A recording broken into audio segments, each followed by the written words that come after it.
Hello friends, welcome to my channel. आज के इस वीडियो में हम लोग आरआरबी एनटीपीसी के एक और प्रीवियस ईयर क्वेश्चन पेपर को आपके साथ डिस्कस करेंगे, वो भी यूथ कंपटीशन टाइम्स के बुक के अकॉर्डिंग। और इसके पहले के वीडियोस में भी हमने आरआरबी एनटीपीसी के प्रीवियस ईयर क्वेश्चन पेपर्स को आपके साथ डिस्कस किया है। अगर अभी तक आपने उन वीडियोज़ को नहीं देखा है तो उन वीडियोज़ का लिंक आपको डिस्क्रिप्शन बॉक्स में मिल जाएगा, आप उसे जाके देख सकते हैं। तो बिना देरी किए चलिए आज का ये वीडियो स्टार्ट करते हैं। तो इससे पहले के वीडियो में हमने क्वेश्चन नंबर 50 तक को आपके साथ डिस्कस कर लिया था। आज हम लोग अपना डिस्कशन क्वेश्चन नंबर 51 से स्टार्ट करेंगे। तो क्वेश्चन नंबर 51 है, भारत में स्थित उल्कापिंड द्वारा निर्मित एकमात्र झील का नाम क्या है? तो इस क्वेश्चन का सही जवाब है ऑप्शन ए, लोनार। भारत में स्थित उल्कापिंड द्वारा निर्मित एकमात्र झील लोनार है। यह झील खारे पानी की झील है जो महाराष्ट्र के बुलढाणा जिले में स्थित है। वैज्ञानिकों का मानना है कि इस झील का निर्माण उल्कापिंड के टक्कर से प्लेस्टोसीन काल में हुआ था। फिर क्वेश्चन नंबर 52, एक महिला की ओर इशारा करते हुए रीता नाम की एक लड़की ने कहा, मैं उसकी माँ की बहू की बेटी हूँ। उस महिला का रीता से क्या संबंध है? तो इस क्वेश्चन का सही जवाब है ऑप्शन ए, चाची या बुआ। वह महिला रीता की चाची या बुआ है। फिर क्वेश्चन नंबर 53, निम्नलिखित में से कौन सा पहली पीढ़ी का कंप्यूटर है? तो इस क्वेश्चन का सही जवाब है ऑप्शन डी, सीएक। सीएक पहली पीढ़ी का कंप्यूटर था जिसे USA national bureau of standard द्वारा 1950 में बनाया गया था। शुरू में इसे राष्ट्रीय मानक ब्यूरो अंतरिम कंप्यूटर कहा जाता था क्योंकि यह एक छोटे पैमाने का कंप्यूटर था जिसे जल्दी में बनाया और संचालित किया गया था। फिर क्वेश्चन नंबर 54, 10 सेंटीमीटर भुजा वाले एक घन के ऊपर एक पिरामिड इस प्रकार रखा गया है कि पिरामिड का आधार घन के शीर्ष पृष्ठ को पूर्णतः ढके हुए है। पिरामिड की ऊंचाई घन की भुजा की 3 गुनी है।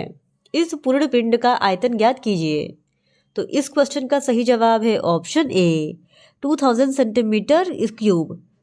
फिर क्वेश्चन नंबर 55, एक टेस्ट श्रृंखला में दक्षिण अफ्रीका ने इंग्लैंड को 2 बार हराया। बांग्लादेश ने दक्षिण अफ्रीका को 2 बार हराया। इंग्लैंड ने बांग्लादेश को 2 बार हराया। दक्षिण अफ्रीका ने पाकिस्तान को 2 बार और बांग्लादेश ने पाकिस्तान को 2 बार हराया। किस देश को सर्वाधिक बार हार का सामना करना पड़ा? तो इस क्वेश्चन का सही जवाब है ऑप्शन डी, पाकिस्तान को सर्वाधिक बार हार का सामना करना पड़ा। फिर क्वेश्चन नंबर 56, संयुक्त राष्ट्र के निम्नलिखित प्रमुख अंगों में से कौन सा न्यूयॉर्क में स्थित नहीं है? तो इस क्वेश्चन का सही जवाब हो जाएगा option D, international court of justice. International court of justice का मुख्यालय न्यूयॉर्क में नहीं बल्कि हेग, जो कि नीदरलैंड में है, वहाँ पे स्थित है। फिर क्वेश्चन नंबर 57, संत कबीर का जन्म कहाँ हुआ था? तो इस क्वेश्चन का सही जवाब है ऑप्शन सी, वाराणसी। संत कबीर का जन्म 1440 ईस्वी में उत्तर प्रदेश के वाराणसी शहर में एक विधवा ब्राह्मणी के गर्भ से हुआ था। फिर क्वेश्चन नंबर 58, धनावेशित आयन को क्या कहा जाता है? तो इस क्वेश्चन का सही जवाब है ऑप्शन बी, धनायन। विद्युत आवेश युक्त परमाणु या परमाणुओं के समूह को आयन कहा जाता है।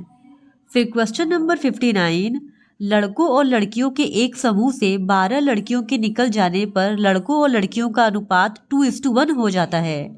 उसके बाद समूह से 30 लड़कों के निकल जाने पर लड़कियों और लड़कों का अनुपात 3:1 हो जाता है। प्रारंभ में उस समूह में लड़कों और लड़कियों की संख्या कितनी थी? तो इस क्वेश्चन का सही जवाब है ऑप्शन डी, 36 लड़के थे और 30 लड़कियां थी।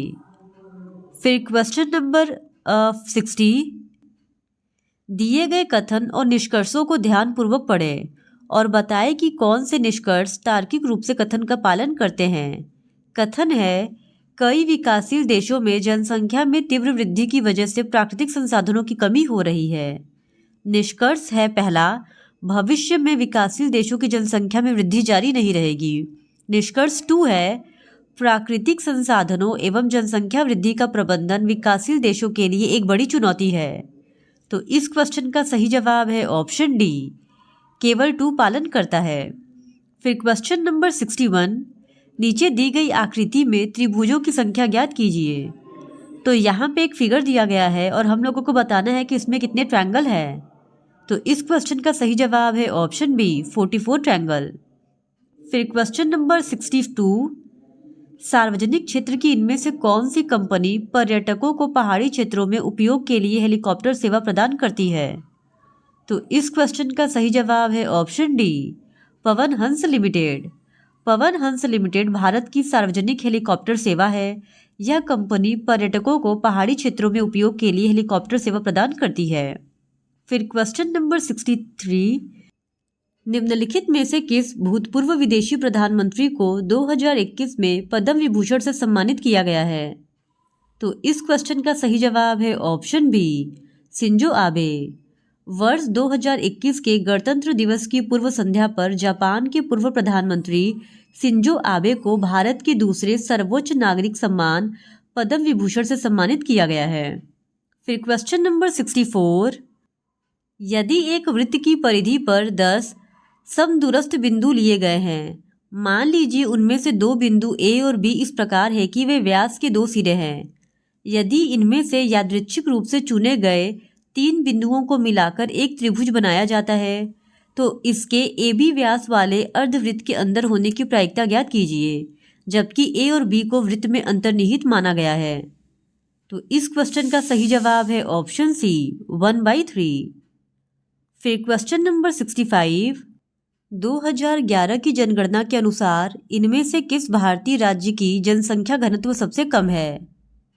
तो इस क्वेश्चन का सही जवाब है ऑप्शन डी अरुणाचल प्रदेश।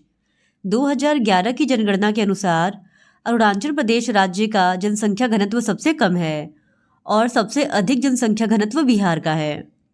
फिर क्वेश्चन नंबर 66, हमारे देश में इनमें से किस क्षेत्र में पानी की मांग और खपत सर्वाधिक है?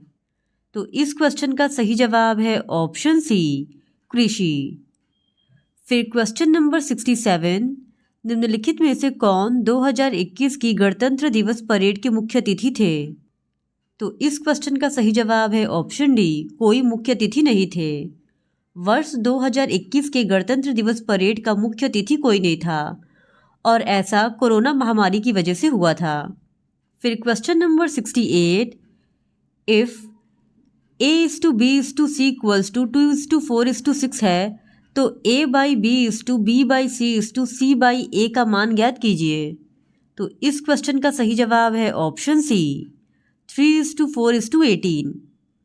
फिर क्वेश्चन नंबर 69, 2 अलग अलग प्रकार के द्रव्यों के कणों के स्वतः आपस में मिश्रित होने को निरूपित करने के लिए इनमें से किस शब्द का प्रयोग किया जाता है? तो इस क्वेश्चन का सही जवाब है ऑप्शन डी विसरण यानी डिफ्यूजन।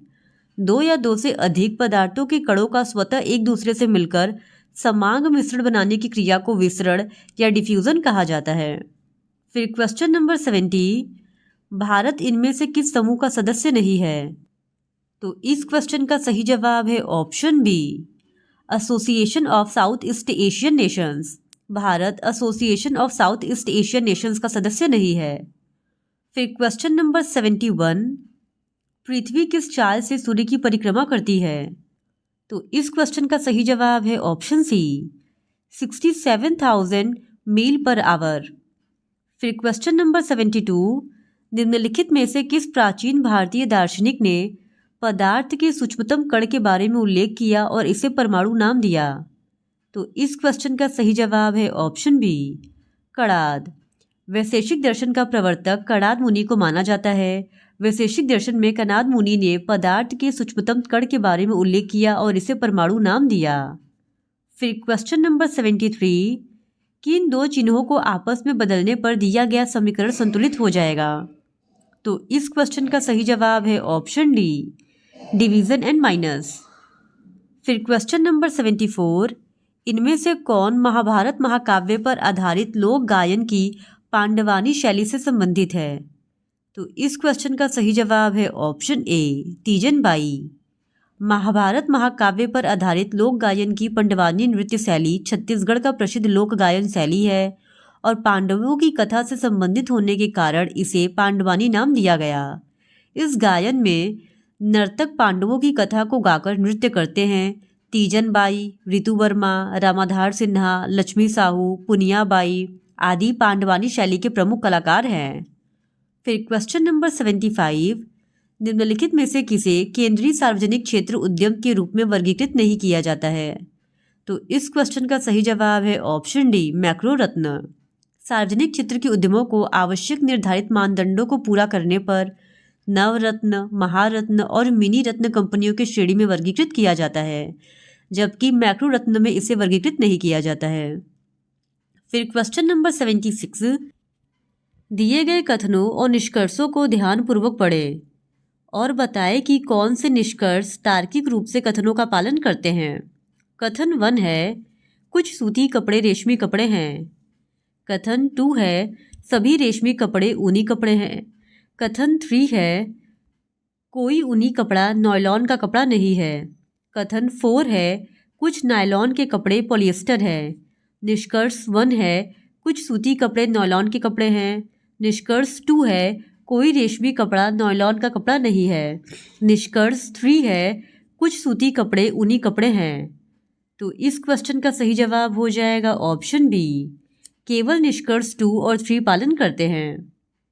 फिर क्वेश्चन नंबर 77, संविधान के अनुच्छेद 348(1) के अनुसार भारत के उच्च न्यायालयों में कार्यवाही के लिए निम्नलिखित में से किस भाषा का उपयोग किया जाता है? तो इस क्वेश्चन का सही जवाब है ऑप्शन ए, अंग्रेजी। संविधान के अनुच्छेद 348(1) के अनुसार भारत के उच्चतम न्यायालय और प्रत्येक उच्च न्यायालय में सभी कार्यवाहियाँ केवल अंग्रेजी भाषा में होगी। फिर क्वेश्चन नंबर 78, एक फर्म के बिजली बिल का एक भाग नियत रहता है और दूसरा भाग खपत की गई बिजली की यूनिटों की संख्या के आधार पर परिवर्तित होता है। किसी माह में 480 यूनिट बिजली की खपत होने पर बिल 1620 रुपये था। दूसरे माह में 690 यूनिट बिजली की बिल खपत होने पर बिल 2250 रुपये था। यदि अगले माह में 500 यूनिट बिजली की खपत हुई तो उस माह बिजली का बिल कितना होगा? तो इस क्वेश्चन का सही जवाब है ऑप्शन सी, 1680 रुपये। फिर क्वेश्चन नंबर 79, दिए गए विकल्पों में से उस संख्या का चयन करें जो निम्नलिखित श्रेणी में प्रश्नवाचक चिन्ह के स्थान पर आएगी। तो इस क्वेश्चन का सही जवाब है ऑप्शन सी, 942। फिर क्वेश्चन नंबर 80, दिए गए कथन और धारणाओं को ध्यानपूर्वक पढ़ें और बताएं कि दी गई धारणाओं में से कौन सी कथन में निहित है। तो कथन है, हमें हमेशा वर्तमान पर ध्यान देना चाहिए। धारणा 1 है, लोगों में प्रायः अतीत और भविष्य के बारे में सोचने की प्रवृत्ति होती है। धारणा 2 है, वर्तमान अतीत या भविष्य की तुलना में अधिक महत्वपूर्ण है। तो इस क्वेश्चन का सही जवाब है ऑप्शन डी, धारणा 1 और 2 दोनों निहित है। फिर क्वेश्चन नंबर 81, भारतीय संविधान के लागू होने से लेकर कितने वर्ष के लिए अंग्रेजी को संघ की एक सहयोगी भाषा के रूप में स्वीकार किया गया था? तो इस क्वेश्चन का सही जवाब है ऑप्शन बी, 15 वर्ष।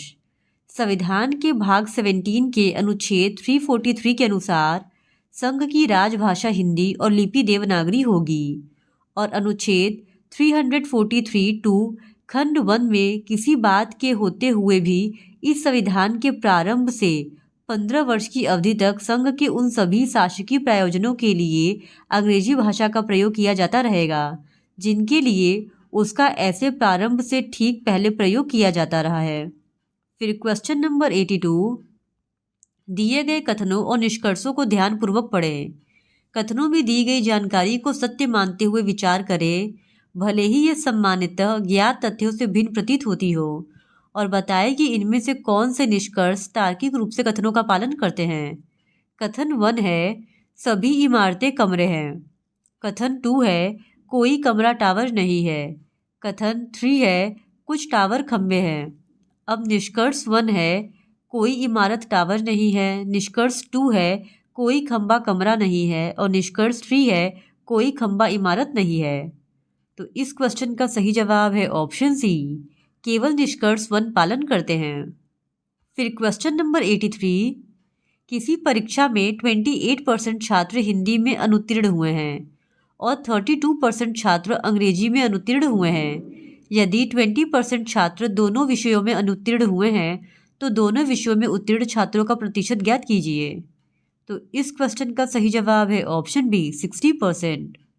फिर क्वेश्चन नंबर 84, एक खंबे का निचला हिस्सा स्टील का है और ऊपरी हिस्सा लकड़ी का है। जमीन पर खंबे का आधार से 100 मीटर की दूरी पर स्थित एक बिंदु ए से लकड़ी के हिस्से के शीर्ष एस का उन्नयन कोण 60 डिग्री है। बिंदु ए से स्टील के हिस्से के शीर्ष आर का उन्नयन कोण 45 डिग्री है। खंबे के लकड़ी वाले हिस्से की ऊंचाई ज्ञात कीजिए और √3 का मान 1.732 है।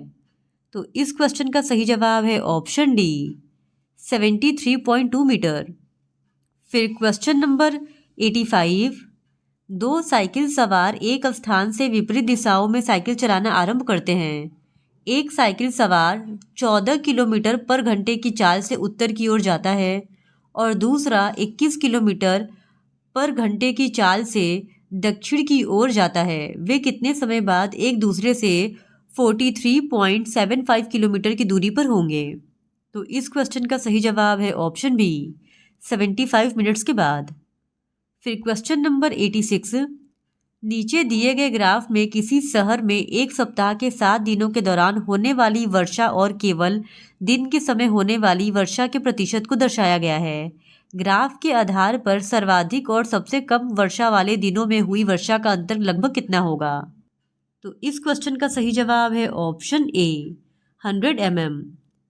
फिर क्वेश्चन नंबर 87, दिए गए ग्राफ में किसी शहर में एक सप्ताह के 7 दिनों के दौरान होने वाली वर्षा और केवल दिन के समय होने वाली वर्षा के प्रतिशत को दर्शाया गया। किन 2 दिनों के दौरान दिन के समय सर्वाधिक वर्षा हुई? तो इस क्वेश्चन का सही जवाब हो जाएगा ऑप्शन बी सोमवार और शुक्रवार।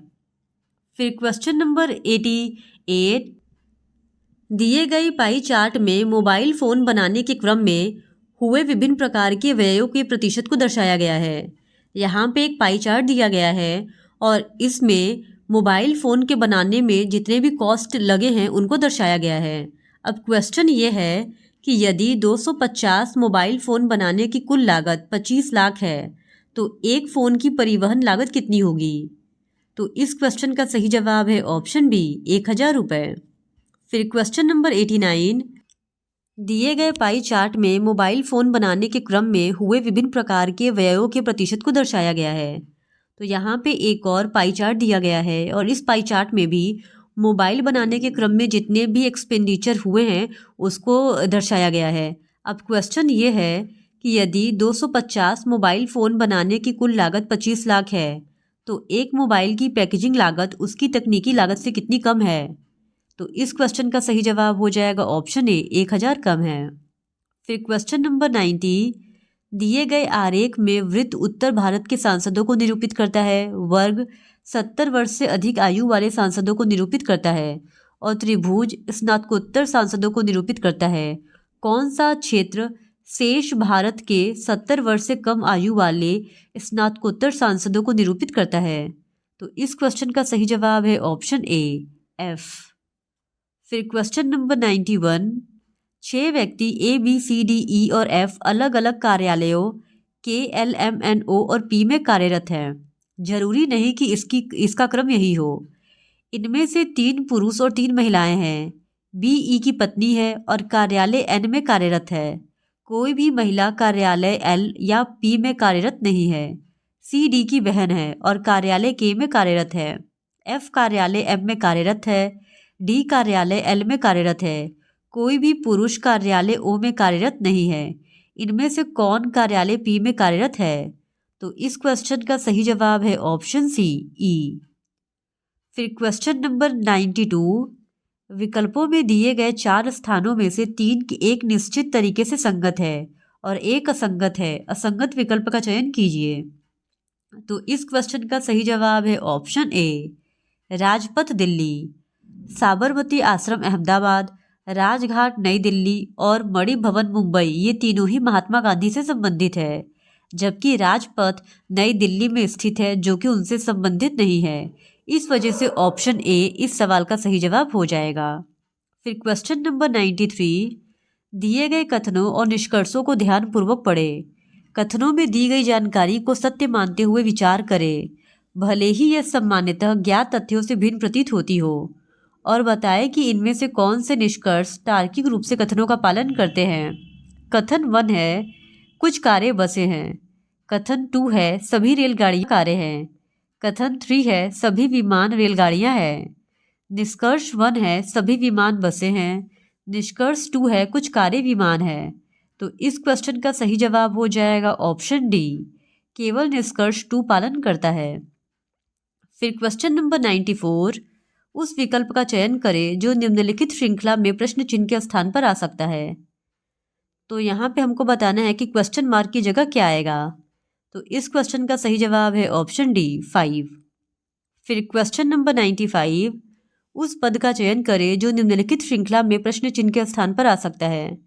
तो इस क्वेश्चन का सही जवाब है ऑप्शन ए PO11। यहाँ पे क्वेश्चन मार्क की जगह PO11 आ जाएगा। फिर क्वेश्चन नंबर 96, उस अक्षर का चयन करें जो निम्नलिखित श्रेणी में प्रश्न चिन्ह के स्थान पर आ सकता है। तो इस क्वेश्चन का सही जवाब है ऑप्शन ए T। फिर क्वेश्चन नंबर 97, विकल्पों में दिए गए 4 खेलों में से 3 एक निश्चित तरीके से संगत है और एक असंगत है। असंगत विकल्प का चयन करें। तो इस क्वेश्चन का सही जवाब है option D tennis. Hockey, football और क्रिकेट टीम में 11-11 खिलाड़ी होते हैं, जबकि टेनिस में 1 या 2 खिलाड़ी होते हैं। इस वजह से ऑप्शन डी टेनिस इस सवाल का सही जवाब हो जाएगा। फिर क्वेश्चन नंबर 98, निम्नलिखित शब्दों को अंग्रेजी शब्दकोश में उनके बढ़ते क्रम के अनुसार व्यवस्थित किए जाने पर कौन सा शब्द पहले स्थान पर आएगा। तो इस क्वेश्चन का सही जवाब है ऑप्शन सी कैलकुलेट। अगर हम लोग इन चारों ही ऑप्शंस को अंग्रेजी शब्दकोश के अनुसार व्यवस्थित करेंगे तो सबसे पहले कैलकुलेट आएगा, फिर कैलकुलेशन आएगा, फिर कैलेंडर और सबसे अंत में कार्फ आएगा। इस वजह से ऑप्शन सी जो है वो इस सवाल का सही जवाब हो जाएगा। फिर क्वेश्चन नंबर 99, उस विकल्प का चयन करें जो निम्नलिखित श्रृंखला में प्रश्न चिन्ह के स्थान पर आ सकता है। तो इस क्वेश्चन का सही जवाब है ऑप्शन डी D31R। फिर क्वेश्चन नंबर 100, उस संख्या का चयन करें जो निम्नलिखित श्रेणी में प्रश्न चिन्ह के स्थान पर आ सकती है। तो इस क्वेश्चन का सही जवाब है ऑप्शन डी 18। तो इस तरह आज की इस वीडियो में हमने RRB NTPC के एक और प्रीवियस ईयर क्वेश्चन पेपर को आपके साथ डिस्कस कर लिया है। और अगर आप RRB NTPC के इसी तरह और भी प्रीवियस ईयर क्वेश्चन पेपर्स को देखना चाहते हैं तो please do subscribe to my channel and like this video. Thank you very much.